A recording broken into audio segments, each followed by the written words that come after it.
Hello, everyone, and welcome to episode 4 of the City Event. My name's Adam Williams, along with my co-host Chris. How are we doing, Chris? I'm good, mate. How are you doing? Not so bad, mate. Hay fever's absolutely killed me off, as you can see from my tweets this week, and yeah, it's no good, mate. But I've got some bee pollen now, some tablets that somebody's told me about. So thank you for that on Twitter, and fingers crossed that I'll survive it. I've got my bucket hat on anyway, my pink bucket hat that Chris absolutely loves, don't you, Chris? Well, yeah. I mean, it just looks a bit like what do you call it, Harry Enfield, doesn't it? So you go with it, mate. You pull it off. Well, I could do this, and it's a little bit like Little Miss Sunshine. I mean, yeah. Well, there is that as well.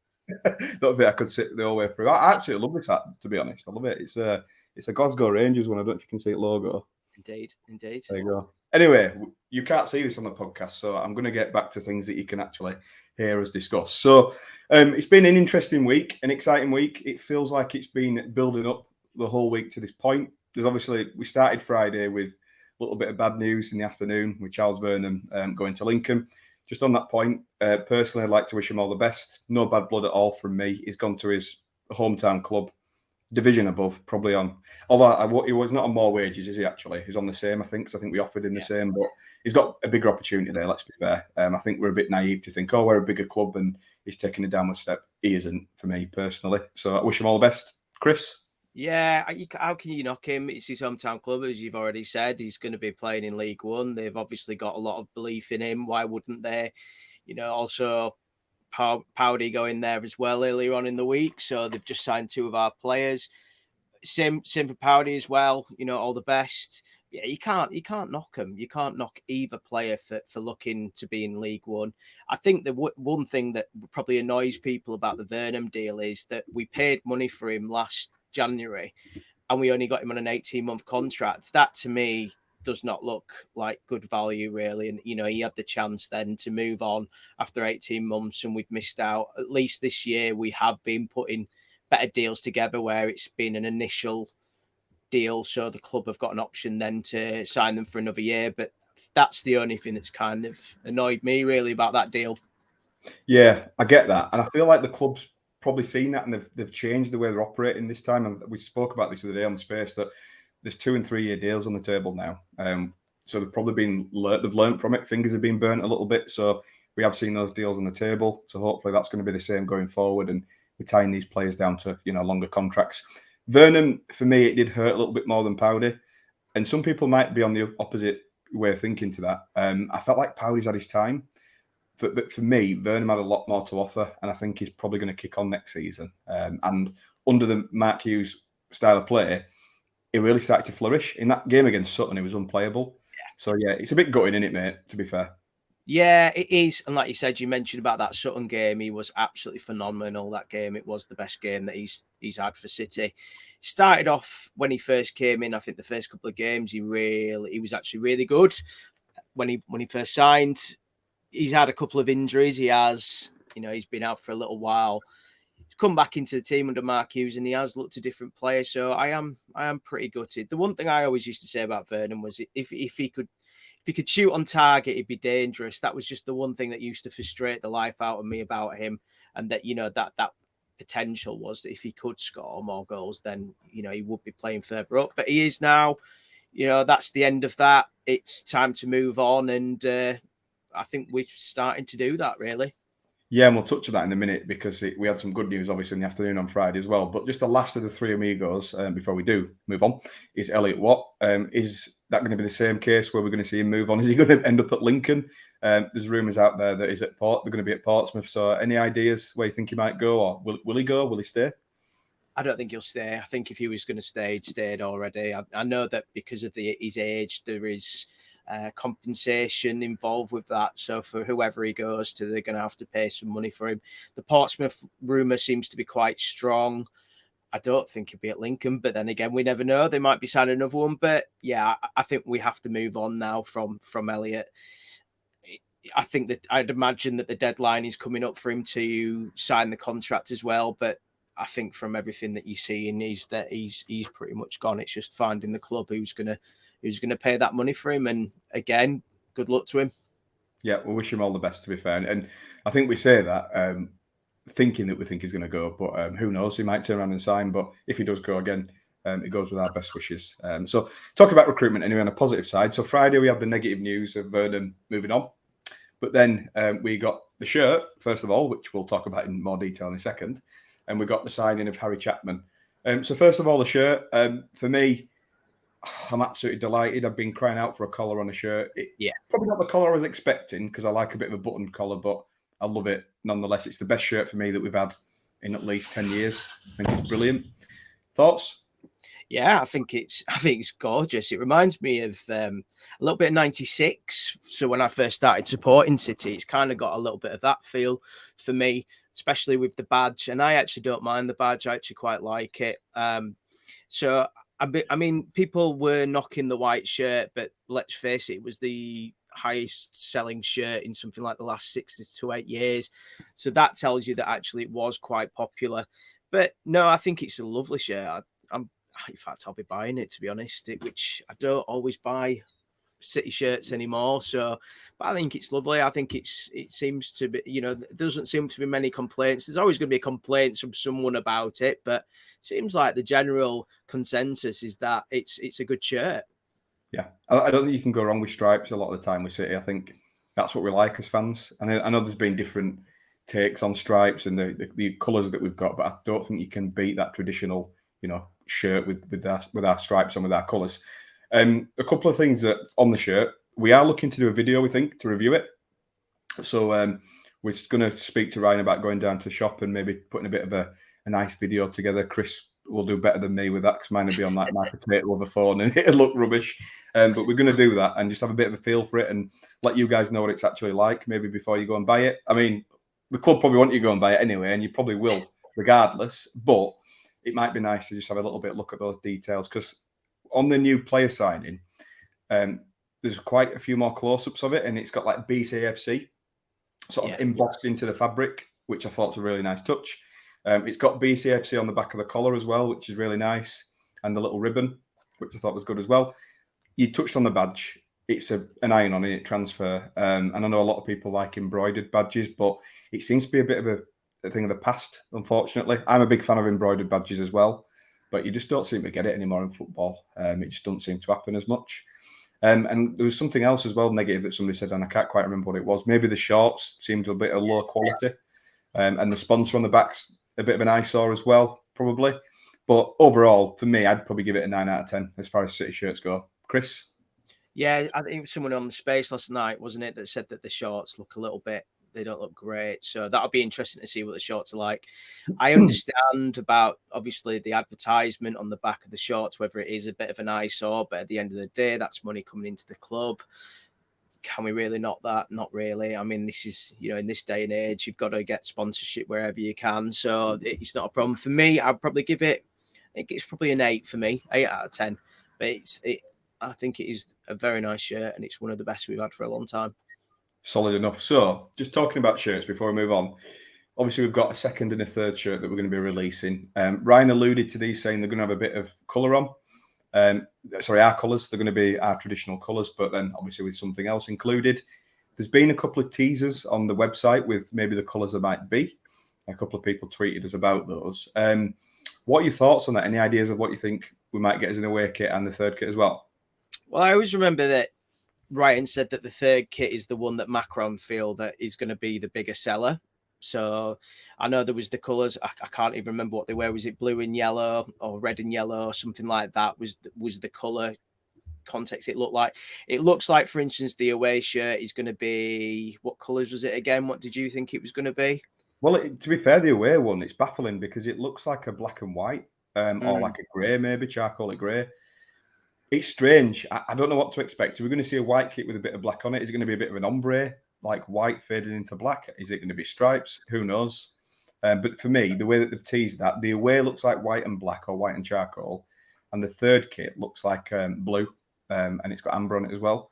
When we're saying it looks like that, these are just the little teaser logos that we're talking about on the website, so on the club shop website. So I don't know. I don't know what I think about that white one because I feel like I quite like a black away kit, me personally. I just feel like it's quite classy and it's a good seller. But yeah, white and black, it baffles me a bit. It might just be one or the other, and it might just have a bit of black on it or something. But Then what I'm thinking is, because Ryan said that our colours are going to be on these shirts, well, how does that fit into white and black? I don't know. Yeah, you're absolutely right. And he did say that that would be, on Mm. throughout all the three kits. So it's a guessing game, isn't it? I mean, I would imagine that we'll probably give it a week, maybe 2 weeks before we bring out the away shirts so that we can sell a few of the home shirts. And then probably 2-3 weeks later, then we'll find out what the third kit is. But it's always that good time of year, isn't it? I mean, let's face it, Twitter was on meltdown on Friday because people were so desperate for the shirt. And then obviously when it came out at 5, and then there was obviously a couple of hints in the video, to certain players and things like that. So yeah, it's going to be interesting to see what they look like. And I'd like to think that they're going to be good shirts again, really. I feel like this week's been a bit of a meltdown on Twitter as well, Chris, because people are expecting us to make announcements after announcement. I feel what we need to do is manage our expectations a little bit, to be fair, because we've gone hell for leather. We've made 9 new signings, which is bananas. So I feel like they are going to be quiet periods. So maybe the next 3 days, the next week might be quiet as well. So I feel like we've got to remember that a little bit. It is exciting, and because we've had so much, we've been spoiled. We wanted more. Naturally, you do as a human being. But I feel like we need to be a little bit more patient now and wait for them to bring the last crop of players in and announce these shirts and things like that. On the shirts, do you think that we're going to see players announced in the new shirts as well, as we did with Harry Chapman, which we'll go into in a second? I'd like to think so. I think it adds a little bit more doesn't it? Excitement to it. And obviously, we did bring out a player with that. I mean, there have been rumours all summer that, that there were certain players, for instance, Pereira was linked with that he was going to be wearing the shirt first, but obviously that's not happened. And where that deal is now, I'm not too sure, to be honest with you. But yeah, I think it just adds a bit more excitement. But you're absolutely right about Twitter at the minute. It just seems to be that, just because certain clubs will, if someone puts admin, are we signing someone, that they might get retweeted with a player that's going to be signed. When we do need to be, like you said, we've signed 9 players so far. We can't complain, and we've signed, for me, some decent caliber players. There is going to be a quiet time. I mean, to be honest with you, I get the feeling that maybe, business is nearly done. I'm not saying it's done, but I think at the most we're probably going to bring in 2 or 3 more players. Then again, I said that a couple of weeks ago, and we've brought in a couple of players since then. So yeah, that's where I think that we're going to be. I don't think there'll be any more than that, and then we'll see how everybody feels about that, really. It's funny you say about tweeting to get a retweet. I actually tweeted admin as well the other day, and I said, "Can you announce Oddie sooner?" So I fit into that category of people. But I feel like I'm saying it to myself as much as everybody else as well about managing expectations, because we have been spoiled, and I feel like we're expecting it all to happen. Touching on Oddie sooner, he's just somebody that I would absolutely love to sign. There's been rumours on the hashtag. TNA published an article about it. Like we've said before, he was the best centre-back for me, at least left-sided in League Two by a mile last season. If we pull him off, it is absolutely incredible. Because of his age, his potential, it would be a huge signing. Part of me feels like it's done. I know nothing about this at all, but I've just got a feeling because the TNA published it, they always seem to publish things when it's got legs or something's going on. So I've got a feeling we could see Oddie sooner next week, and everything inside me is crossed for that one. Chris, thoughts on him? Absolutely love him. He is the best left-footed central defender in this league. There isn't many of them either. He would fit in absolutely anywhere in this league. I think there's going to be a lot of competition for him. I feel that it might be a done deal unless something's happened. I don't know. But I think that he's exactly what this club needs. He would be incredibly exciting to bring in. I would be more than happy with that. So again, we're just a waiting game. I mean, every day I'm kind of hoping, like I said, we don't know anything. We genuinely don't. Every day I'm just hoping it's going to be that day that we're announcing him, and hopefully, fingers crossed, we do. Let's be fair, it's the gap that's been left by Powdy, and we do need a big name to come in, and he fits that criteria perfectly. So yeah, it's more hope than anything. But I genuinely feel like inside me, for some reason, I've got some sort of power where I think Oddie Sooner has already signed on that dotted line, and hopefully he's going to be announcing that beautiful kit that we're going to see maybe next week. Who knows? So going back to who we have actually signed, so we'll get away from rumours for a second. So the exciting news broke on Friday evening about Harry Chapman. I couldn't believe it personally because it's a brilliant signing. So, Chris, as our stat man, tell us what you know about Harry Chapman. He was touted at the very beginning of his career as, you know, the next big thing. That's how much people thought of him. Certainly Middlesbrough at the time, you know, there was a lot of hope for him.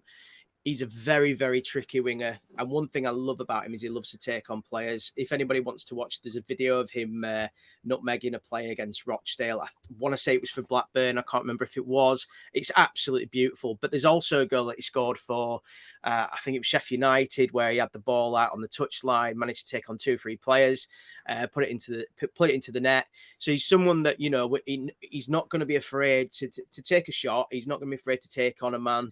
His career, there's been rumours and from other clubs. So he always seems to start off really, really well at the clubs. So Middlesbrough, like I say, he scored a few goals.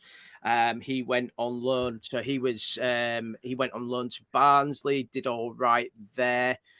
Sheffield United, as I've mentioned, and then went and signed for Blackburn for 2.5 years. Again, I was watching a podcast with Blackburn. I can't remember what the podcast was called, but they were talking literally 9 months ago about him, and it was a big feature. And a couple of them said, I really, really hope we can keep hold of him, or that he stays and we give him a little bit more time. He went on loan to Burton. I don't think he's done particularly well there. I think he had 15 games, 1 goal. But he's certainly a player that I feel probably needs an arm around him. I think that you know, Mark Hughes is not going to be afraid of, if he has got an ego, he's going to be worried about that. And again, he's League One standard, I think. I'm surprised that he's not managed to get a club at League One standard. So I think it's a very, very exciting signing. I got very, very excited on Friday. He's definitely going to be someone, as long as he can stay fit as well, that he's going to be a really, really important part of this football team. Yeah, he seems like one of these players, doesn't he, that we have had at Bradford City over the years that excite fans, get us off our seats, and he sort of fits that Vernon mould, but I think he's a level above Vernon from what I've seen and what I've heard and what I've read. When it was announced, I was absolutely buzzing because I've actually seen him play and I was really impressed by him. But I think you've hit the nail on the head there. He's a sort of player that needs that person to put their arm around him. And who better than Mark Hughes, who's been in the game himself? He's played the game at the highest level. Perfect fit for me. Time will tell. Could he be a bit of a McCurdy where he's got, you know, issues off the field where people struggle to manage him, and that may be why his career's gone the way it has? I don't know, but I really think we need to get behind him, and hopefully he has an absolute belting season for us. And yeah, absolutely delighted with that one. So maybe go on, mate. I was just going to say about Chris Wilder. Absolutely loved him. He was a big, big fan of his. So I watched an interview with him and he was saying how good he was. Unfortunately for him, he got injured at Sheffield United. So again, it just seems to be injury problems. But yeah, if you watch the interview with Chris Wilder, he's talking about him and he's, incredible. Yeah, exciting. Chris Wilder, if he says something, I'm on board with it because he is some manager, that fella. Really, really big fan of Chris Wilder. So talking about recruitment then, so we've talked about Odisuna, we've talked about Chapman that we're both excited about. There's a couple of other rumours, including a Richie Smallwood that he has mentioned actually in his interview, oddly enough. So Harry Chapman, he's done an interview with the club. We've done it with every player that we've signed, where they tell us a little bit about themselves, like favourite food, like Chris likes to ask, and things like that. And they said to him, who's your best friend in football? And he said, Richie Smallwood. And obviously we've been rumoured and linked with signing Richie Smallwood. Should we think too much into that, or any ideas you think we're going to sign him? Are we not? Is it too big for us? Would it be? Because it'd be huge, let's be honest, Chris. Thoughts?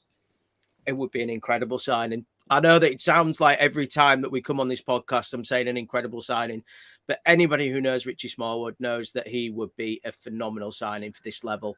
Whether it's something, I mean, for instance, he turned down Posh, according to Dara McAntony.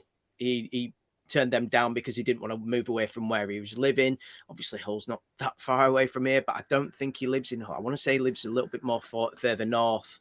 But Redcar. Is it Redcar?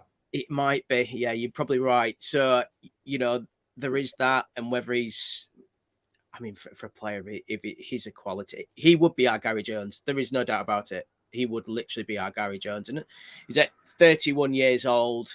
He would control this midfield. I mean, that would be for me, that would be the biggest signing. That would be bigger than Timmy Odesina. To be honest, mate, you've said control the midfield. If we signed him, he'd control the league. He's just been captain at Hull in the Championship, you know? And we can't get over how big this could be for us if we signed him. Is he binding to the project? What is the pull for him to come to Bradford City? It would be absolutely massive. And everything is crossed that we're going to sign him. And again, he's another one like Odesuna that I think we have signed him. We've definitely spoke to him because, again, the TNA have published it. They never publish anything unless there's something in it, unless they're just watching our spaces or something. I don't know, but I genuinely think that is happening with Odesuna. And I might be rose-tinted spectacles and hoping for the best, but let's see. Let's see. It's exciting times, isn't it, mate? I mean, we're getting linked with all these players. There's so much happening. When we link to him, it seems like it's happening. But Harry Chapman, nobody mentioned his name. Now, complete left side. I love that as well. I absolutely love it, especially when it's somebody so exciting. So it was quite nice that. It was quite refreshing. However, I do really want to sign the other two as well that we've heard about. So who knows? There might be another one that comes out of left field. Lampard might come out of retirement to do a shift in midfield. Who knows? I guess time will tell. So any other rumours that you've heard of? Anything else on recruitment you want to add, Chris? It doesn't seem to be many players kind of banded around. I think there was somebody mentioned about Critchlow from Huddersfield, but there doesn't seem to be that many rumours going on. Obviously, people will want Dom Telford, but he's not being linked with our club. I don't think he'll be in our league anyway. I think he'll be in League Two. But other than that, there just doesn't seem to be anybody else that's been mentioned. I think the club are probably playing the cards a lot closer to the chest than they were a few weeks ago. So let's just see. But yeah, the Chapman one is completely caught out. I don't think anybody expected that one. I think what we've not got to lose sight of as well is the size of the squad. So obviously you're allowed a certain amount of players in the squad. Now, we've signed 9 new players and we had existing players on the books. We're getting close to that number. Now, does that mean that we're going to see some going out? Because we know for a fact, excuse me, that we've seen 6 new players as a minimum being offered contracts at the club. Are they going into the first team squad? You know, when are we going to hit that number? Who do you think might leave as well, Chris? Any ideas on any of that? Oh, so with players leaving, I'm not entirely sure. You'd hope that probably someone like Oscar Frelkold will go to Morecambe. I do imagine there will be two or three coming out. Who those will be, though, I'm really not sure. I think there might be one that we don't expect. I mean, again, we've mentioned it before, whether Andy Cook stays, I'm still not entirely sure he will. So it's just going to be interesting to see what happens there. I'm not too sure, mate, to be honest. What about yourself? Who do you think might leave? I think Cook's gone. I've just got a feeling. I just don't think he's going to fit in with the way we play. And I'm going to get pelters for this because I know there's a lot of people that love Andy Cook. Great bloke. He scored a lot of goals for us. I just don't feel like he fits in with the way we're playing. I feel like we've seen the end of Andy Cook personally. I feel like he's a bit of he's a good player for anybody, let's say, at this level. Really. I think you might see him Hartlepool, Barrow, somebody like that.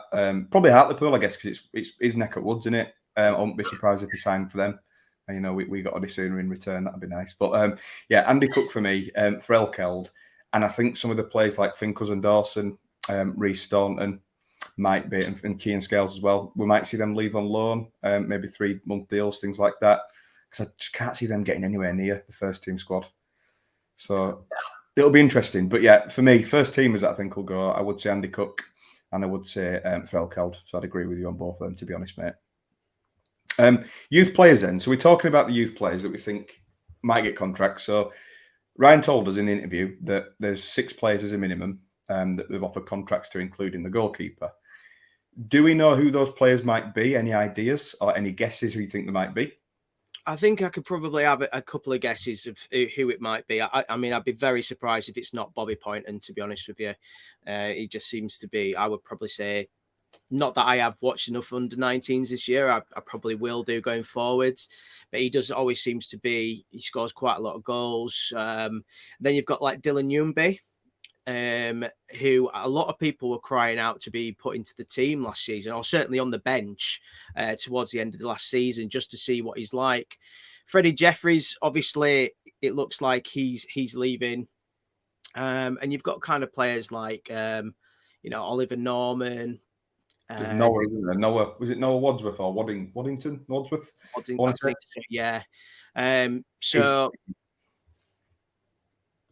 I don't know if there's the goalkeeper. I don't know his name, but I don't know if it's two of them or the main goalkeeper that's signed on as well. Because Ryan alluded to that one specifically, so we know that one's done.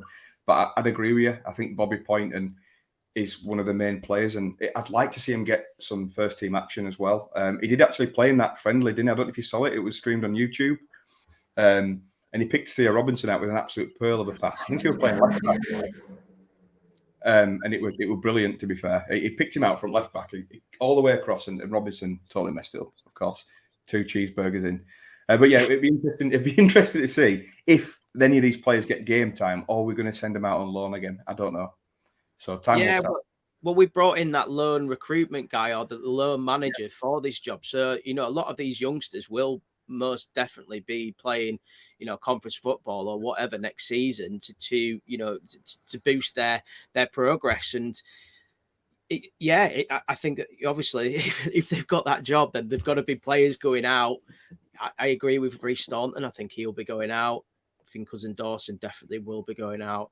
So we'll see what happens with these new lads. But I would like to see a couple of them getting through to the squad, especially, like I said, Bobby Poynton. And it does sound like he's a very, very good player. Again, not somebody I know masses amount, but I do know that whenever you look at on the under-19s and the fixtures or the results, it always seems to be that he's involved with pretty much everything. So let's see what happens. It's going to be exciting times, and hopefully we'll find out very soon who is signing the contract.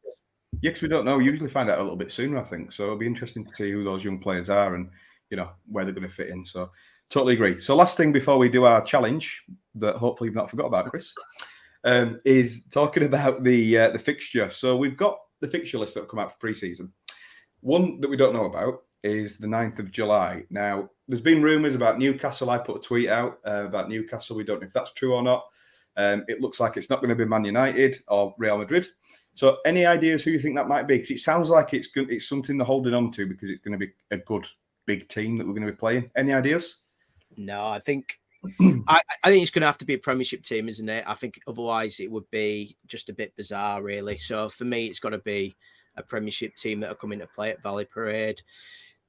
There were murmurs of a couple of clubs, but I think that they've probably disappeared now. So it'd be interesting to see who that club will be. I mean, we've mentioned it before. We'd love one of Mark Hughes' ex-teams, but the problem is these days that they're all playing, in the Far East or in Europe, with the marketing. So whether they would actually come to Bradford, I don't think so. But I do think it'll be a Premiership club, and it might be one that's reasonably close. It won't be Leeds. I'd be very surprised if it's Leeds because of policing. Yeah. So, it could be.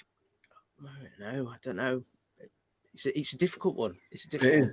It is, and I don't think anybody will really know. Could it be Nottingham Forest as well because they've just gone up to the Premier League? Is it somebody like that, or is it somebody that are at the top end? Is it your Tottenhams, your Arsenals, Chelsea's, Man United? Who knows? It's not Man United, obviously. Man City, could it be? Yeah. But like we alluded to, a lot of these teams now, they go away, don't they, on these like tournaments and tours. So yeah, who knows? Real Madrid is what I'm hoping out for. Champions League winners. They borrowed our coach famously, so yeah, I'm holding on to that. But we'll have to wait and see. So who was it they played? Do you remember they played a pre-season game against someone like in League Two? I can't remember, but the tickets were like 60 quid or something like that. You'd pay it, wouldn't you, though? Let's be fair. Yeah. I'm sure it was Walsall. If anybody knows that fact, and I'm sure Bayern Munich came and played somebody ridiculous as well at one point on a tour of England. But yeah, you'll have to let us know. I imagine it Bournemouth. I think it was Bournemouth. Was it? It sounds like it'd be like a London team or something down south because they might be playing in a tournament down there and a warm up or something. I don't know. Yeah. But yeah, that'd be interesting. We'll get that link out to you when we find out. So Chris is trying to put this off, I think, a little bit. So we've got a bit of a challenge on the podcast this week. So the challenge was, we've put it on the flyer. I don't know if you've seen the flyer, but Chris looks particularly dashing on that. So thank you. I look great. You look great, mate. And that's an actual real life picture that we've just turned into a cartoon. So thank you to Andy Carr for putting that one together. Top man, he does a lot of our media work and putting all these posters and pictures together because I would not have a clue where to start. But something I do know how to do is how to create a song and a chant. So the challenge for this week for me and Chris is to come up with a new chant. So we're talking on podcasts and spaces about the fact that we recycle a lot of chants that other clubs create, and it just seems to be the same old stuff, and we're not really that original. Is that fair assumption? Maybe not. But on the back of that, we decided that we were both going to, I decided that me and Chris were both going to do a chant this week. And we wanted to do a poll on Twitter to see who you thought was the best. So, Chris, are you ready for this? Oh, dear. Are you ready? I'm not ready for it, but yeah, let's do it. Mate.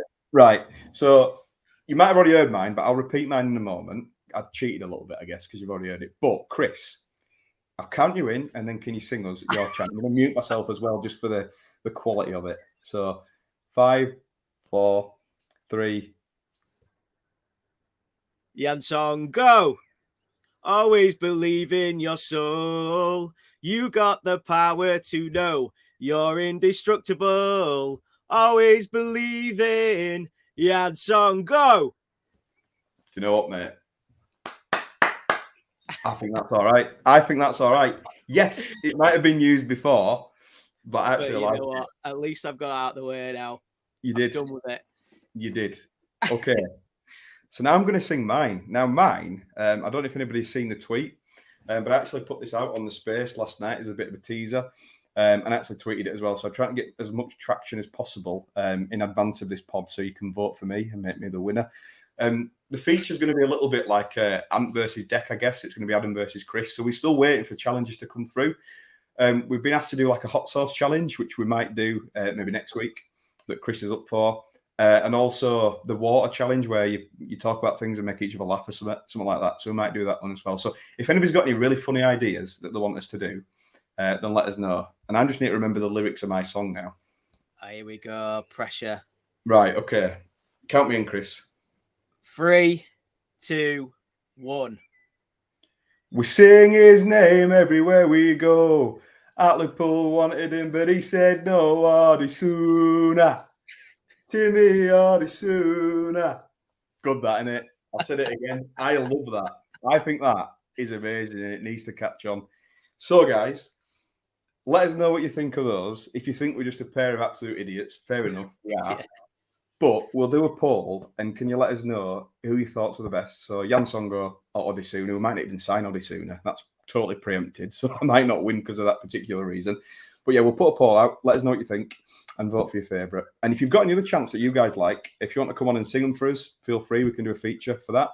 Inboxes, let us know. Or if you've got any other chants that you like, tweet us them, and we'll read them out on the spaces and the pods and things like that. What we can do is, if you send an audio of it, we can feature it on the show. Absolutely can. So if you want to do that, send us the audio. We'll drop the email link on Twitter post so you can see what that is. And yeah, let us know what your chants are. So that's it for today's podcast. Thank you very much for joining us. If you join us in part 2, we've got a very special guest on in Jamie Raynor. We're also going to play Spot the Difference. So if you look at me and Chris now, let us know what's changed on the interview with Jamie Raynor. Thank you, and bye for now.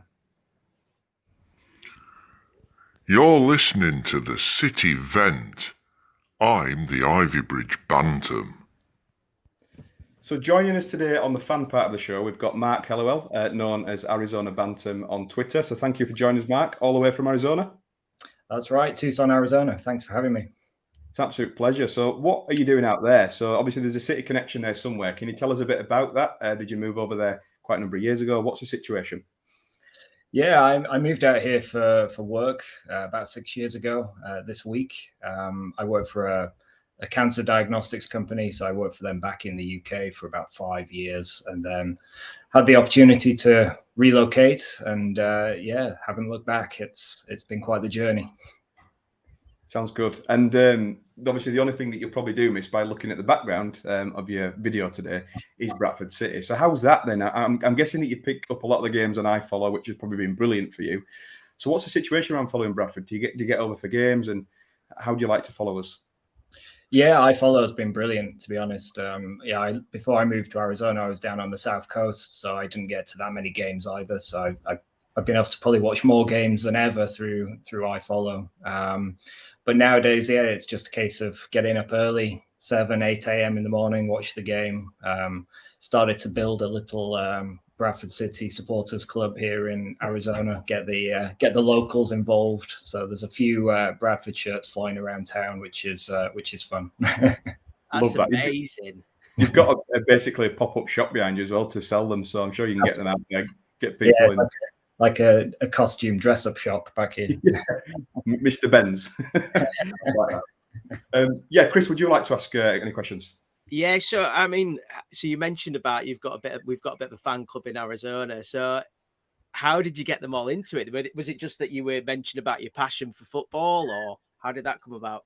Yeah, luckily I met some people who are into soccer, as they like to refer to it here. So they got interested, and because I had the kind of passion, they were interested to come and watch games.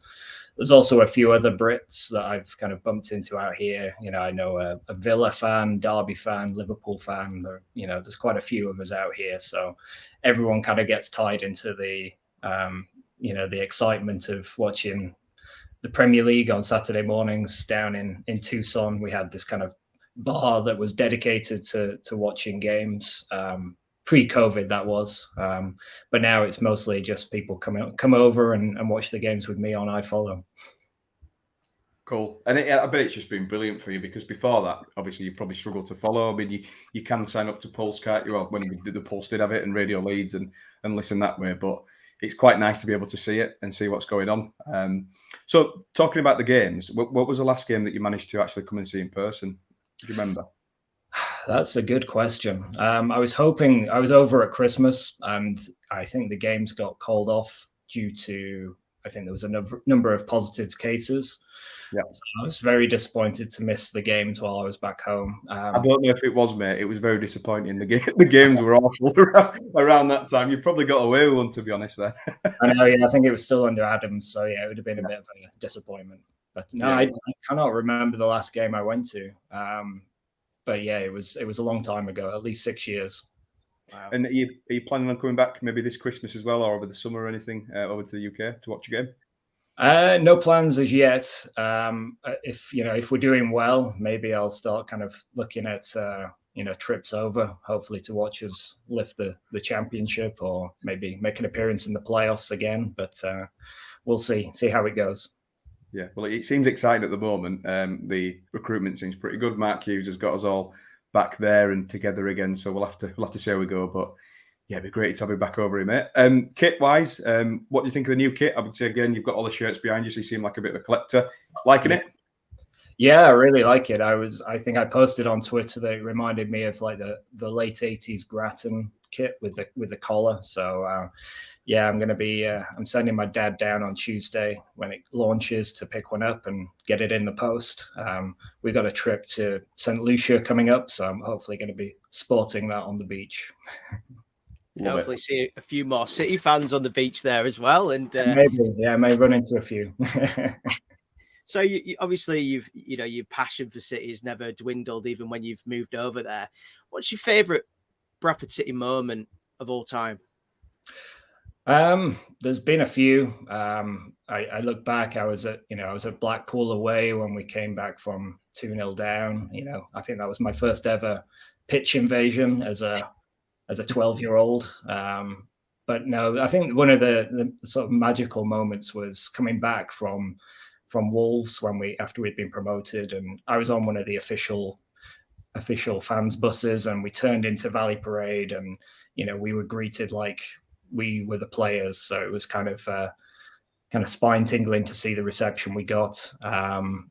And also, I think one of the most recent games I went to was probably Chelsea away, and I was in the Chelsea end, unfortunately. And me and a friend, when the fourth goal went in, really couldn't hide our excitement and proceeded to be chased out of the Chelsea end, and didn't see the full-time whistle, but enjoyed the celebrations afterwards.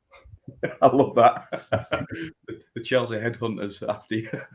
Basically, yeah, we managed to sit on our hands for the first three, but when the fourth went in, it was like not a chance. You just can't, can you? At that stage, like it was just unbelievable enough as it was. So yeah, fair play. And even if you did get a bit of an eye, it'd be worth it, wouldn't it? Let's be fair. Oh yeah. If it did come to that.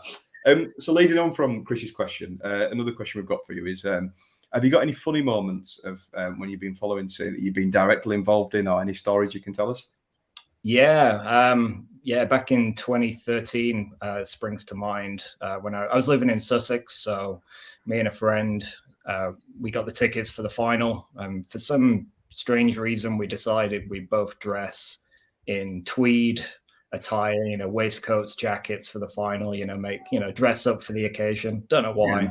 Make an effort, yeah. Absolutely. So yeah, got the train into London, met up, headed up to Wembley and did all the pre-match, drinking at the Green Man. Yep. I was there. Yeah. So we then headed after the game. I don't know why we said, let's head to Trafalgar Square and see if there's any other City fans meeting up at Chando's, which seemed to be the bar the night before.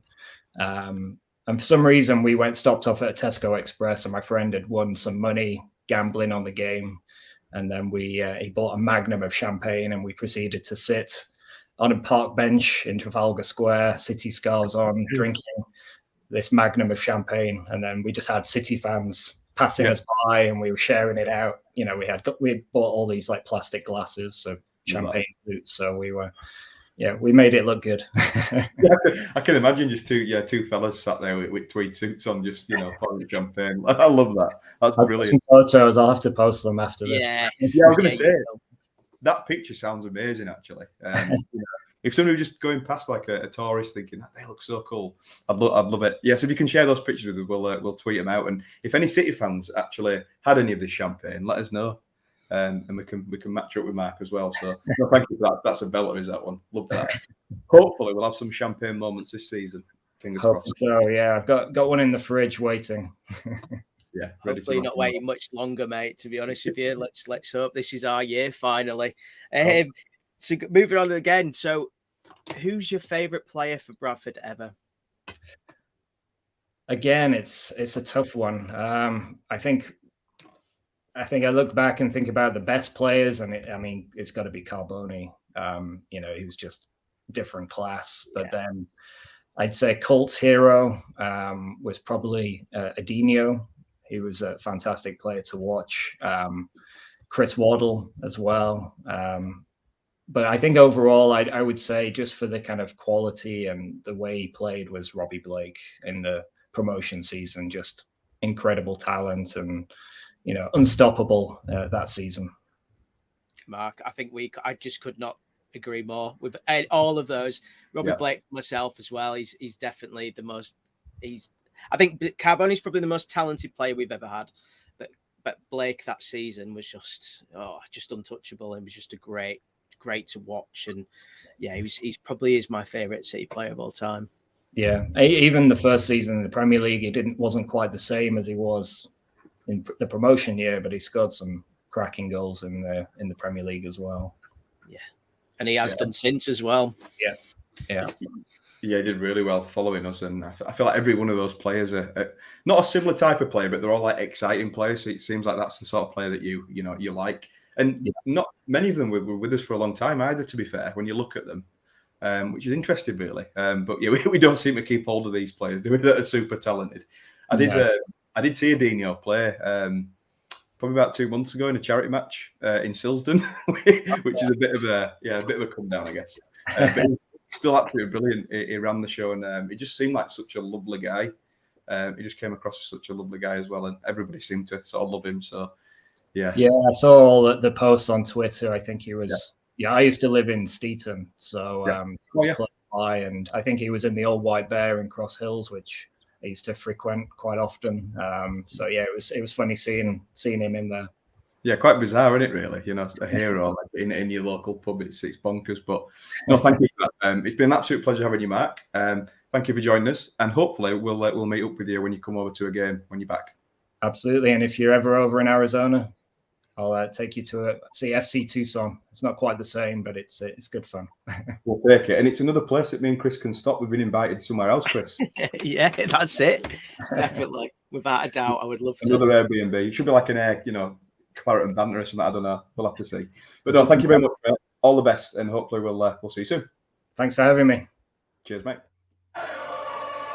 It's Boo from Swindon. Stop and listen. It's a city vent. So hello everyone, welcome to our special guest part of the show. So today we've got Jamie Raynor with us, the excellent commentator that we've unfortunately now lost, but there we go. So how are you doing, Jamie? All right? Yes, I'm good, thank you. That $5 in the post is already on its way. I've got no change in my wallet though, so any more of that kind of stuff, and you're gonna completely make me skint. So I don't want any more of that. No, mate, you've been an absolute pleasure to have on the commentary team, and we were just sort of discussing this before we came on air, but you're the best thing we've had for absolutely years, and I'm sure you'll agree with that, Chris. Yeah, I will do, Jamie. I think, I've mentioned it a few times when I've talked to you on radio leads and stuff, and, you've always asked the questions that fans have wanted to hear, and we haven't had that for probably... I can't even remember when we've had that. And, when you listen to, when we're angry after a game, you ask the questions that people want to hear. So we really appreciate that. And thank you so much for coming on. We really do appreciate it. Well, that's very kind. And that is now me skint for the summer. So thank you very much for that as well. Yeah. Honestly, they're going to keep rolling out these compliments, mate. You're going to be totally in debt, honestly. Oh, dear. So thank you. I'll roll out is just a little bit about you, because obviously we've seen you on the airwaves, but we don't really know much about you as a person. So can you tell us a bit about yourself, like where you're from, and what you like to get up to away from commentating on Bradford? Yeah, well, I'm Yorkshire born and bred, although my accent, as my friends tell me, doesn't really suggest that. I'm from Pontefract, if anybody knows where that is. It's just off the M62, probably the south part of Ponte-Carlo. Ponte-Carlo is next to Cas Vegas. Yeah, 5 towns, massive. So yeah, I'm from Pontefract. I'm a big sports fan, as you can probably tell anyway. When I'm not working in sport, I'm annoying my better half talking about sport. I'm either watching sport, consuming sport. So yeah, I've loved football and cricket, as you probably already know as well, for many, many years. I play both sports as well. And I love radio as well, which is, I suppose, a good thing given what I do. And I've been working in radio now since I was 19, and I'm 26 now. So I've loved every minute of it and continue to learn every single day. So what was your, when you were a kid, what did you want to grow up to be? Did you want to work in journalism? Yeah, it's a good question. I think anybody that works in journalism, or certainly sports journalism, will say that they were never quite good enough to play it. So they might as well go and talk about it or write about it or whatever, try and be involved in it in some way. Yeah. So it was probably, I actually wanted to be, remarkably, and I don't know why I thought I'd want to do this, I wanted to work in law. And then I think I went to go watch some touring car racing with my dad. My dad's big into motorsport. I remember it was about 16, 17, and we were watching it, and I think he was having the classic dad chat, right, come on, son, what are you thinking about doing? And I said, I want to go into law. And I think he knew my capabilities, and he just went, very diplomatically said, I don't know if that one's really for you. Have you thought about, what you're going into sport? And I kind of thought, well, I could go down the, the teaching route. And then, my dad said, well, you like talking about it a lot, so why don't you try and make a career out of it? And actually, I thought about it, and I thought, that's not a bad idea. And so when I was making my university choice, when I was at college, I decided, I might give that a go. Went down the media and journalism route, studied at Northumbria in Newcastle, did a 3-year course there. And it was whilst I was there that I got some freelance work at Radio Newcastle, which was an amazing experience. Loved every minute of working there. And these were the years where Sunderland had just stayed up in the Premier League. So Sam Allardyce was the manager. And Rafa Benitez had just stayed at Newcastle. So he took Newcastle down to the Championship. But everybody said that they wanted Rafa to stay at St James's Park, and so he duly obliged and managed them in the Championship. So, what an education into sports journalism that was. And then, moved down to Leeds, and the rest is kind of, as they say, history. Brilliant. So just a quick question about that then, about the history that you just mentioned. So how did you get the opportunity to commentate on City? Were you working at Radio Leeds and it just sort of, how did that happen? Yeah, so I'd been working at Radio Leeds when I got the opportunity to cover Bradford City for about 3 years. And when I started at Radio Leeds, I wasn't even working on the sports team. I was one of the producers working on the daytime programme shows. I worked on the afternoon show, and then I got moved on to breakfast. And so I had to get up at 4 o'clock every morning for about a year, which killed me. Although I loved it, don't get me wrong, it was a great show to work on, a great team that still exists at Radio Leeds. And then I managed to kind of nudge and nurdle my way onto the sports team after consistent asking and wanting and trying to get on there. For those that know, I did a cricket show at Radio Leeds as well, which was kind of my way into the sports team. And then, I managed to kind of get on the sports team for a year, and I was actually doing a lot of the presenting as part of the team, and a lot of it actually was doing the Huddersfield Town games for about a year or so. Ooh. And then I've always wanted to be a commentator. I never really knew how to do it. Sorry. And then I was asked, would I like to take on that opportunity, which, thinking back at the time, was remarkable, given that I'd never commentated on a game of football in my life before, and all of a sudden I was given this responsibility of covering such an enormous side like Bradford City. So I took it on a little bit, probably naively, and then that first game, which was the League Cup first round against Bolton away.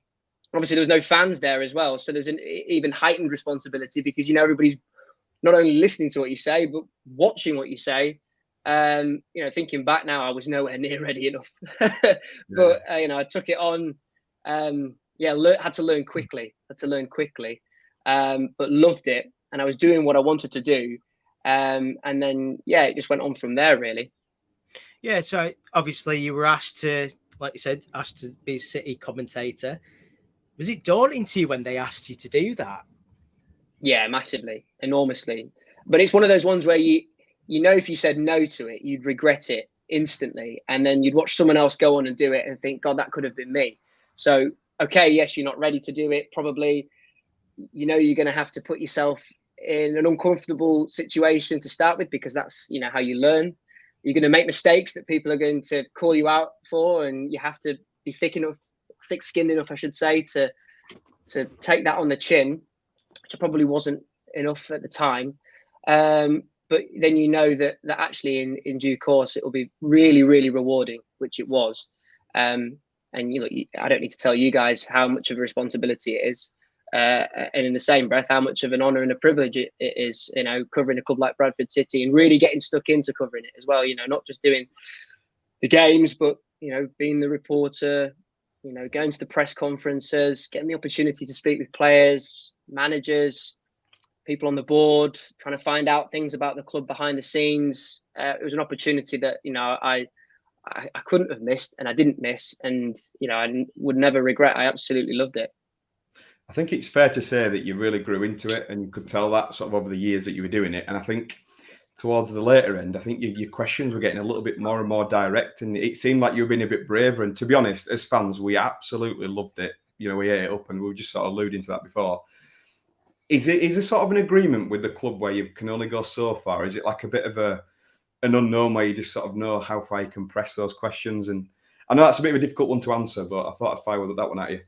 No, I can answer that. Yeah, there's no agreement, and there shouldn't be as well. There's a respect between the club and the media. It has to be, and that has to be anywhere as well. And there is a respect. There's a great relationship with the club and the media. I believe anyway. From what I experienced, I can only talk about my own experiences. And there's an understanding, there's a general understanding, and you make that editorial judgment. Fundamentally, it's on me, and I have to make that call at that time. No doubt there'll be some things and some questions that are a little more difficult than others, and it's all quite tense at times, and you have to kind of accept that it's part and parcel of the job. But ultimately, you know, if you can the next day turn around and go, well, actually, you know, that's gone, that's in the past, we can move forward. You know, that's what you really strive for as a working relationship. And that's what it is. It's a working relationship. And I've always really valued that, to be honest with you, with the club. I think the club have been very, very respectful towards, you know, my job and my responsibility or responsibilities. And, you know, I've always really valued that. And I'd like to think that, you know, we never really crossed whatever line it might be, because we've always had a very, very good working relationship. You've had a few co-hosts in your time. You've had the great Andy Kawomya. Wait a minute, let me just get some more coats on, get some more jackets on. Not in this heat, God. Yeah. It's more of a coat on. He probably would, wouldn't he? Yeah, you've had Philippe Moraes as well in this last season. Who's been your favourite co-host? That's not a fair question. No, I wouldn't. I'm going to get a nice comfy cushion now to sit on this fence. But I wouldn't want to say, because there's value in all the ones that I've worked with, because they all bring something different to the table. You know, and they are in their own right fantastic co-commentators. You know, I've had the opportunity to work, you know, more closely with Andy, just because for the length of time that we worked together, you know, we spent a lot of time on the road. I've learned a lot from Andy. What a man! What a man! I could not speak highly of Andy Kawomya. He is such a good person. You know, above all else, he's a good friend.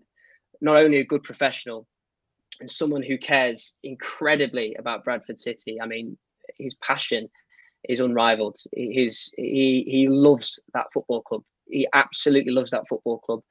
Gary is just so passionate. You know, he wears his heart on his sleeve like he did as a player. He does in the commentary box as well. He just demands desire and commitment. And again, that'll be no surprise to you both in the way that he played. And he can really tell you about the emotional side of playing for Bradford City. Philippe is so tactically aware. I mean, how he hasn't got a job already in football, I don't know. He's destined to be a coach or a director of football somewhere down the line. The guy is so good at analysis and thinking about the game methodically, thinking about it technically, being able to break it down and actually communicate that in a way that's understandable to someone who's an average Joe who doesn't really understand football. I try and act like I do, but I don't. So all three have their own qualities, and you know, it was a pleasure to work alongside them. And you learn so much about the club. You know, they've all played their part in the history of Bradford City. And in doing so, you know, my knowledge and hopefully the listeners' knowledge is broadened because of their own experiences. I think what you get from Philippe when you listen, and obviously I love the other two as well, I'll comment on Andy in a minute, but from Philippe, he's very honest and he'll say he's not good enough. And I think Gary does the same, but I think as fans, you really relate to that. I know for yourself, obviously, you're the main man that's there week in, week out. You're just saying what you see. But I think because they've played the game, they're sort of making those connections and saying, actually, he's not playing well enough today. And I really like that. And I think Philippe really sort of puts that across. But when he says it, like you've just said, he says it in the right way. He's not saying it in a derogatory about them as a person or whatever. He's saying it about the way they're playing and maybe the system. And I really like that. Andy, it's really funny because I've watched it on iFollow, like you were saying.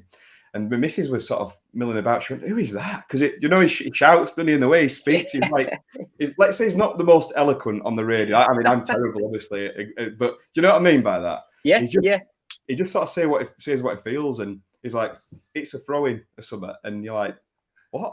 Like we know it's a throw-in. We can see. I don't know. I can't really think of an example off the top of my head, but I can think of one perfect one: the Bolton, the Danny Rowe. Of course, yeah. The City Raw. Oh, that was amazing. I mean, there's a great story about that actually, and you know, I think it was furthered by the fact that it was in an empty ground, and that was a moment that deserved a sellout Valley Parade. You know, that's the biggest crime of that season. It was an amazing, awesome, incredible moment, and obviously Andy's reaction to the goal, just like a was fan.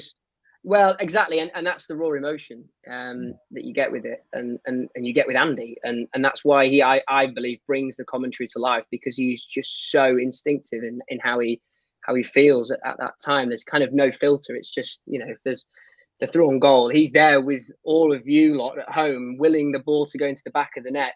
At times, I have to say to him, we need to just tone it down a tad because we can't hear what's going on in the game. He's like, yeah, sorry. And he's always apologising because he's just so nice about it all.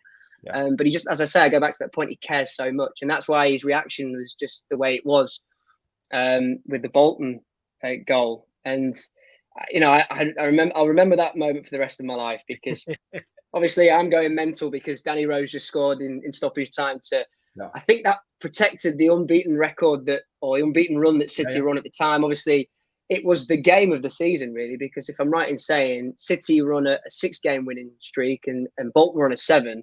Yeah. And obviously they were the team to beat. And it had that real big game feel to it. You know, 2 former Premier League sides going at one another. And as I say, it was a game that deserved a crowd. And when that goal went in, I did my bit. And then all of a sudden, I just heard this enormous roar. I thought I was on La Liga television in the way that it was this massive goal. But the way I can describe it was, if you know Valley Parade and you know the press area in the family stand, we have the front row of the press area. That's where our commentary position is. So we've got, you know, the brick wall in front of us, so to speak. Empty ground, of course. So you can hear everything around the stadium. It echoes. And this massive roar, and then Andy Kiwomya leaning over this wall like the angel of the north, screaming at the top of his voice. All the players going mental on the pitch, but it was that loud that it overpowered the celebrations on the pitch, so much so that Ian Evatt turns around and looks up going, what the hell is that? The rest of the Bolton bench, which is obviously 3 or 4 rows back because of COVID as opposed to the dugout, they're all turning around. Andy Cook's turning around going, what the hell's going on? And there's this Kiwomya like angel of the north hanging over the press area.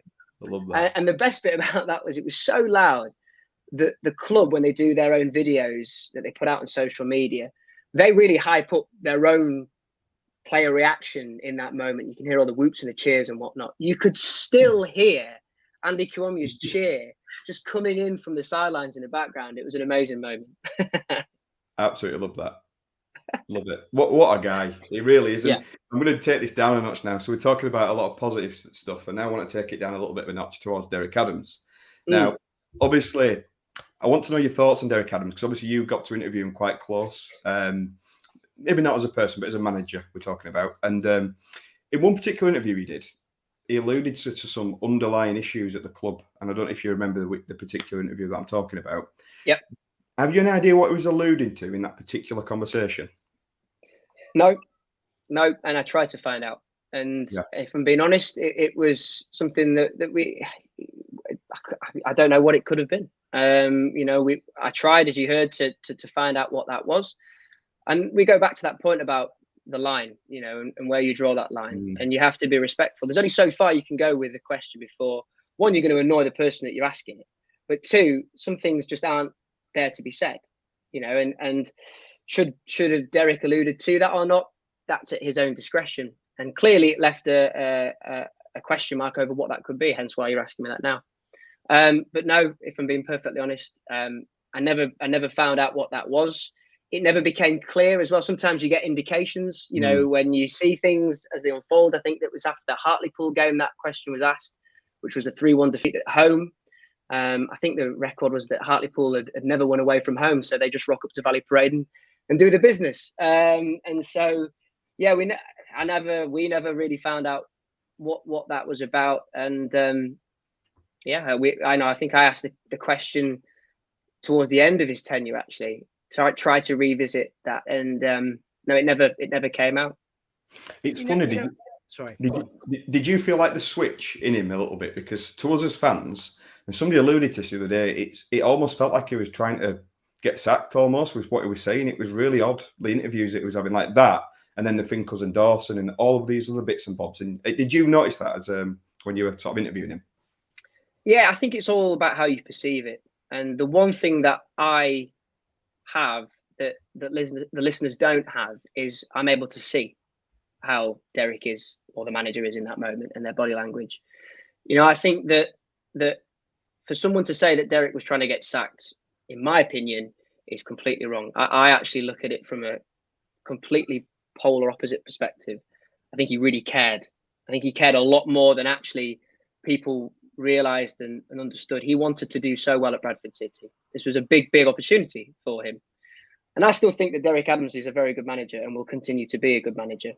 My reflections now and conclusion on the situation would be that he just wasn't the right fit for Bradford City. You know, Bradford City needs a manager that can empathise with the fans, that can understand the football club and the culture of not only the football club itself, but the area that it represents. And I just think that it just wasn't the right fit. And I was quite sad, actually, that it never really worked out, because everything suggested that it would, particularly at the start of the season. And the way that City started the campaign, you know, that 3-2 victory away at Mansfield, what a moment that was when Andy Cook scored. And you just had this feeling like, yeah, they mean business. And there was a real twinkle in Derrick Adams' eye, and you could just tell that the players had really bought into what he was trying to work with. I think injuries were a massive part of his time.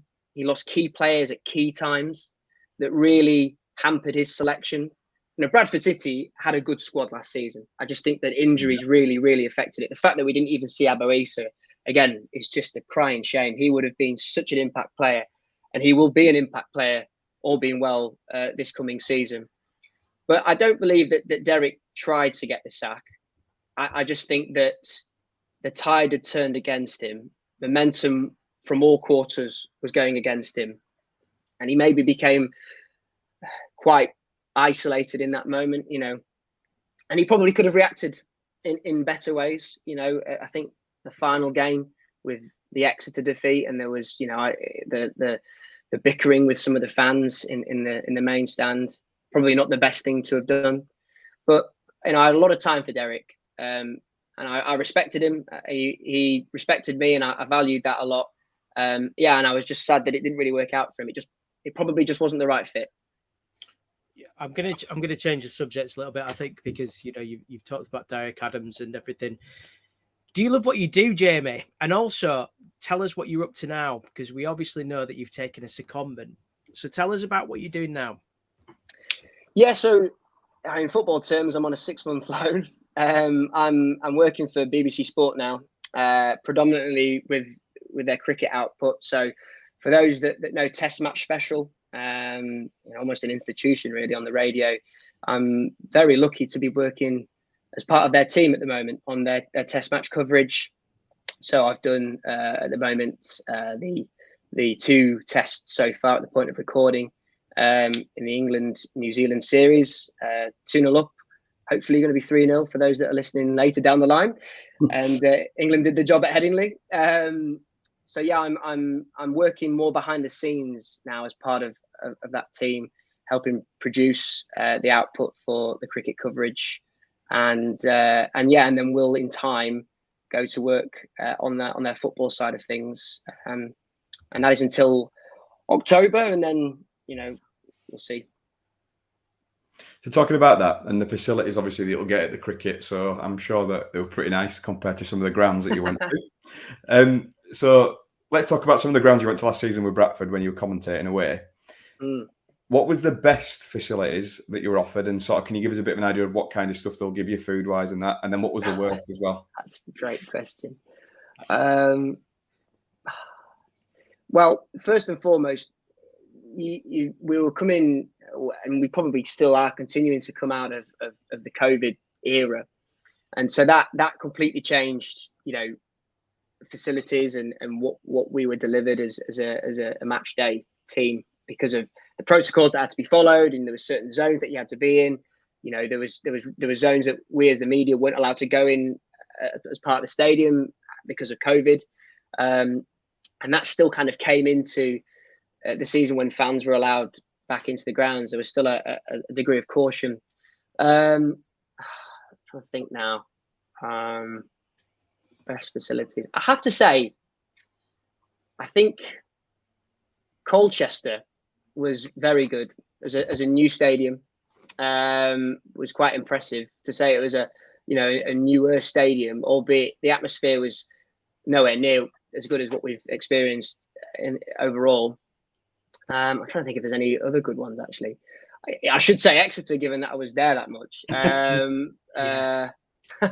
You're like car parking space there, mate. Anytime. Might as well. I know there's a better answer to give you, but I can't get Colchester out of my mind now. I'll continue to think about it. If anything comes to mind, I'll let you know. I'm trying to think now. If the worst was then, so there's got to be one that was pretty bad. Yeah, that I'm sure was memorable. Yeah, I can definitely answer that one, and I say this with the utmost respect, by the way. You've got to understand the limitations of some football clubs, but for me, and this is a personal thing as well, I found Barrow very difficult, and that's because the commentary box is inside, and you're commentating through a window. I just can't get along with that at all. That's going back to COVID era, and that you kind of cut adrift from the atmosphere. Hartlepool, that was a good one. Hartlepool was a very good one, actually. Yeah. Really good commentary position, really good vantage point. But yes, at Barrow, you're quite low down, so you've not got a great vantage point. It's difficult to get a real picture of the action.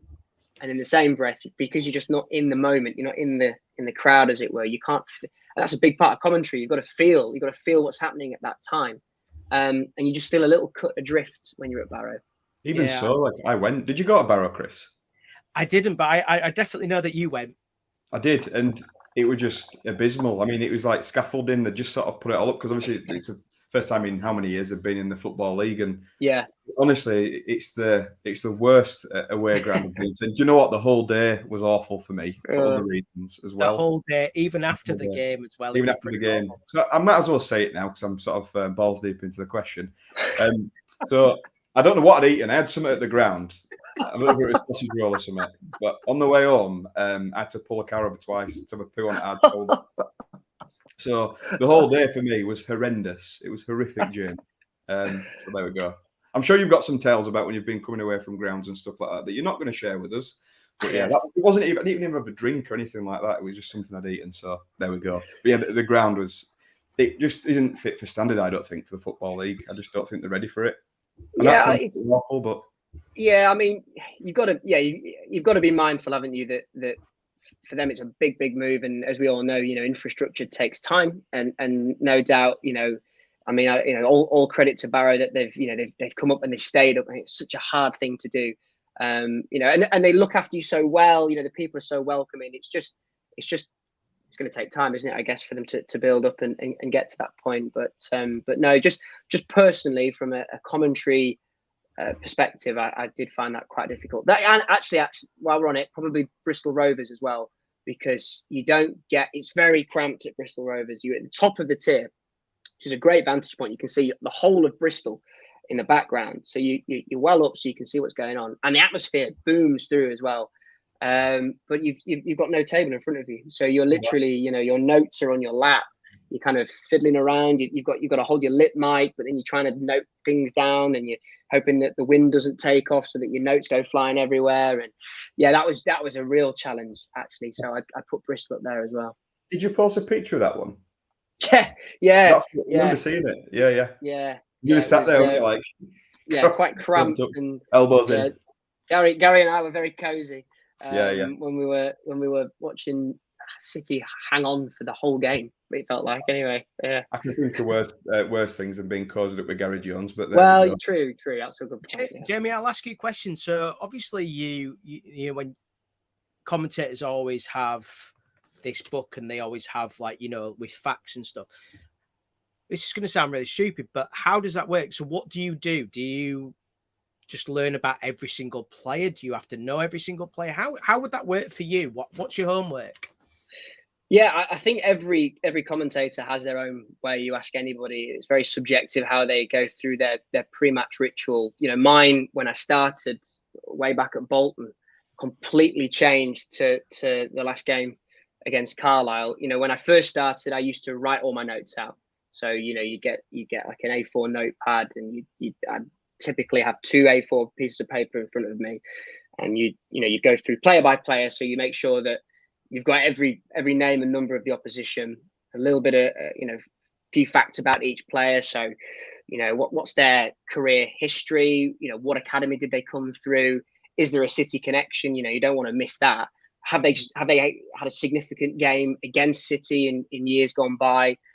Because ultimately you're not only trying to tell the audience what's happening in the game, but you're also trying to educate them if you can, and give them a little bit more than maybe what's happening in the game. And there'll be some games where there's flat moments, and you have to lean on those notes and those facts so you can keep the commentary going. And fundamentally, you're providing an entertainment service, so you don't want people switching off.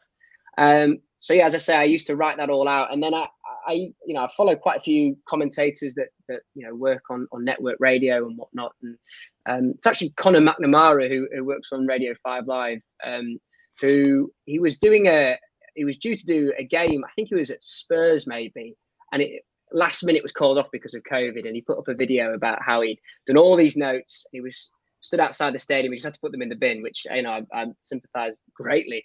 But I saw his notes, and it was all done on the laptop or the computer. He printed it out, and he'd actually managed to cut them up so he could put them in formation. And I looked at that and I thought, that's brilliant. So I thought, right, I'll have a bit of that. So I spent a day creating a template on my laptop, and you put all the pictures in and whatnot. And it actually became really, really, once you do it more and more, like anything, the more you do it, the better you get at it, and kind of get into a methodology of it. And I really enjoy doing it. And actually, part of the job that I love doing is the sitting down and learning about the opposition, because some of the great little stories that you find out about players that just fit into the commentary and actually bring the editorial side of the game to life. Northampton, amazing from set pieces. That's something that City need to look at. So when you've done that homework, and you can go into the pre-match press conference and ask Mark Hughes about how are you going to deal with Northampton's aerial threat from the set piece situation? And then that builds the narrative of the game. So it's a key part of commentary is the preparation. I don't know if you listened to the other podcasts that we did, but we did learn a fact about Theo Robinson, Jamie, that he had 6 cheeseburgers once before a match. So you can write that one down, mate. That's a free one for you. Do commentate on Bradford again. So yeah, I mean, just a bit of context behind this one. And again, this might be absolute tosh, but I just love revisiting it. So one of our fans said that his sister worked at McDonald's at Foster Square. And before a game on a Tuesday night, Theo Robinson went and ordered 6 cheeseburgers. So there we go. I mean, he's got kids, hasn't he? So I'm sure they might have been for his kids. But he is convinced, this chap, that he ate 6 cheeseburgers. And then, for whatever reason, he actually started that game. I can't for the life of me remember what game it was. Yeah, there we go. That's a free one for you, mate. Well, I learned that that was the first time I heard that was when you asked Rich O'Donnell about it. Yeah. I think now goals, assists, and then cheeseburgers. That's the new stat column. Yeah. I think that's fair enough, isn't it? It's a good way of interviewing. So while we're on the topic of food, red sauce or brown sauce, Jamie? Brown. Love it. Totally agree on that one. Simple as that. Well, anything? Or is it, I push it on everything, but yeah, I mean, your easiest barometer there is, a bacon sarnie. You're going to go red or brown sauce every day of the week. All the way. Jamie, I'm going to ask you a question, and I got called. It was a dram. What was it? What was the comment? A dram food question. So I'm going to ask you it anyway. And you've probably, if you've listened to the podcast, you'll already know what's coming up, Jamie. So I'm expecting you'll have written this down in order for you prepared for this. You walk into a restaurant and they can serve any food you want. You're having a starter, you're having a main, you're having a dessert. What are you having? Yeah. Well, I have thought this through actually in preparation. So I thought Rich's shout of the nachos was a great one actually. For the sake of not repeating again, because you want a bit of variety, I'll go with calamari. I love calamari with like a tartar sauce. Absolutely a bit of like lemon on top. Bosh, lovely. Main, I would, without question, my local chicken tandoori masala, mushroom pilau rice with a Peshwari naan is just on the money. What's it called? So it's called, I've got my BBC hat on, by the way. It's called Abdul's Cuisine. Other takeaways are available. Love it. It's bob on actually. And then for dessert, because I think the calorie count's pretty high now. I'm going to go for an easy lemon, mango, and raspberry sorbet mix because it's just nice to just cleanse the palate. Like it. Okay. Yeah. I was thinking that, but I respect it, and I think it's nice to have that palate cleanser. I think it's a really good shout. Just a light finish. Yeah. You've been spoiled, haven't you? You've been spoiled. Well, you know. I thought you were going to say Pontefract cakes, mate, or something like that, but you know. They're horrible. For someone who comes from Pontefract, they're disgusting. I don't get them at all. Love not for me. Love them. You're going to get all oldies now coming at you, Jamie, for that, mate. I know. I'm primed and ready. That's it. So just a quick question as well. So, I mean, you might not know this anyway, and you might not be able to say, but do you know who might be taking over the commentary? Obviously, while we see you leave for a bit. Now, I'm rooting for a certain Lewis personally, but can you give us any hints on who it might be? I have no idea yet. I have no idea. That is an honest answer. No, I've not really been involved in all of that. Yeah, I don't know. I don't know. I'm sure when that decision's made that it will be announced or however, but no, don't know at the moment. And Jamie, can we ask as well, are you coming back or will we get maybe a guest appearance from yourself? I honestly don't know. Is the simple answer to that question. As I say, I'm doing this job at the moment until October time. At the moment, that could change. I just don't know. I'd love to have a bit of clarity myself, really, but that's just the way things are. That's how the job works. I would love to come back and do the job. I've loved it for the last 2 years. Hang on a second. Does that tie in nicely for when the World Cup starts for the football? Have you been poached by the BBC for that? No, Dad. I'd love to be. I'd love to. I'm there if they want me, but I'm quite a fair bit away from that. But no, yeah, like I said, I'd love to come back and do it, and I just don't know at the moment. It could be that I do, and if I do, then happy days. And a bit of a silly question. Do you know what were the record for how many jackets Andy Kawomya wore? That's a good question. I think it was 8 layers. Wow. 8 layers. Yeah, wow. There was one night where it was horribly cold. Yeah. And he counted one by one, and I think it got to 8, and I was like, wow, yeah. I don't think I even own 8 jackets. I know. And he said, I don't know how he sits down in his chair, like he's like that many layers. But Michelin man, he is a prepared man when it comes to certainly the weather. He knows exactly what's happening with the weather, and he's ready for all outcomes. Is it? Can I ask you, how old is he? Do you know how old he is, Andy? Because he just looks the same as he did like 20 years ago. Yeah, I know. He doesn't age, does he? No. I actually don't know. I think, try and work it out.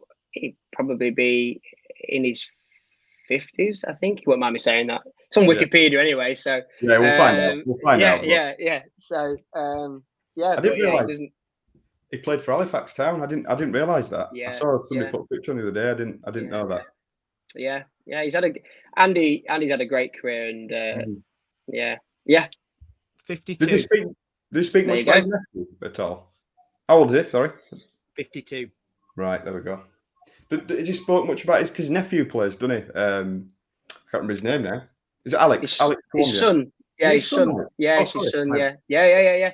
Yeah, no, and he does talks a lot about Alex. He's so proud of Alex, obviously, I think Alex is. I'm not sure where Alex is at the moment, but no, he has played and continues to play. So yeah. And just a final question, just a prediction for where you think Bradford City might finish next season. Good question. I think at the least City will finish in the top 7. Wow. Yeah, I do. I think all the signs say to me that the club is moving in the right. Everyone says the club's moving in the right direction, but I do. You look at the manager who's in the dugout. The board is settled. Ryan is someone who is so driven and so ambitious, and he's got a good team around him now. He's assembled a very good team, hard-working team, and the squad, I think, at the moment is building. You know, it's probably 3 or 4, maybe even 5 signings shy of where it needs to be. But there's so much time in this window left, and to get the deals done that City have got done already is, I think, is key. And I think there's just a good synergy about the club at the moment. And so fingers crossed. Obviously, fingers crossed. You know, it can. I think they'll challenge for the top 7. Interesting. I think we can all feel that a little bit, and I'm really positive. I think some of the signings are amazing, and we've only just got started, really. So we'll have to see who else comes in, and hopefully, well, when we're recording this, we're actually on Thursday. We're hoping there's going to be some news tomorrow. There's going to be the new kit launched at least. Yeah. But fingers crossed, we might see a little Mr. Odisuna in that kit, but we'll have to see. That's not I know nothing about it. I'm hoping, because when we played them at their place, he was unbelievable. Yeah, I don't know if you remember yourself, Jamie, but he was class. Yeah, it was good. Yeah, it'd be good if I saw those links on social media. If that is the case, particularly now if Pordy, you know, is gone, I think it would be a smart signing, but just have to wait and see. We will. But it's been an absolute pleasure having you on, Jamie. Thank you very much for joining us, and hopefully we'll speak to you again, and hopefully we'll see you commentating on a Bradford City game again. Thank you, mate, and all the best. Cheers, guys. Thanks a lot.